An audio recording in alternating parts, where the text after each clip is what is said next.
So, an opening question to the Reverend Beth Miller. Do you feel that the military has been diligent in its chaplain training regarding the provision of a ministry that focuses on interfaith dialogue?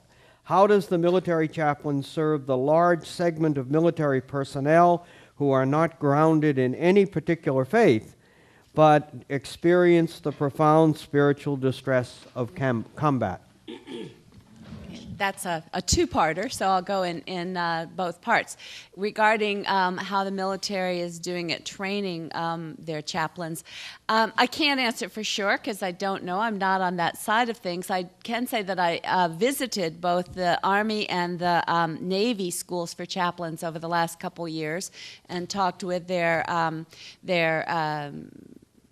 head folks, and I know that it is their goal. They struggle with it. They have a continuum of response and ability to be responsive to that mandate of being able to minister in an interfaith fashion among those who are in training for chaplaincy, from those who have a very strong evangelical conviction that it is their call from God to evangelize, and you can understand that's their conviction, and they're being asked to do something that is counter to that, which is to put that in check, so to speak, and to minister to whoever comes to them from where they are, rather than trying to take them to a different place.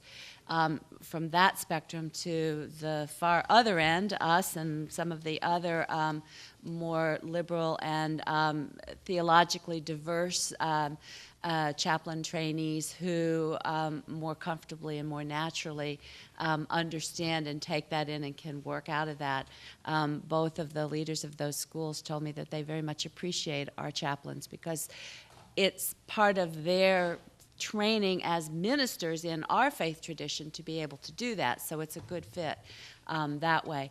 The second part of the question had to do with ministering to those of no particular faith who are experiencing the spiritual difficulties, stresses of military service.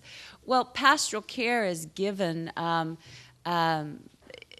How do they do that? They are present, first of all. They're a presence, a listening, welcoming, opening presence. And pastoral care is given a lot by simply listening and asking intriguing questions that help a person to move on their own, not to take them to a particular place or tell them what they need to do or think in order to find solace, but to help move them toward what is a source of solace for them. And then, do that kind of exploratory. I think the first step of pastoral care is always some sort of an assessment, a spiritual assessment with the individual to see where they are and then figure out how to minister to that individual from that point of view. So that would be my answer to that.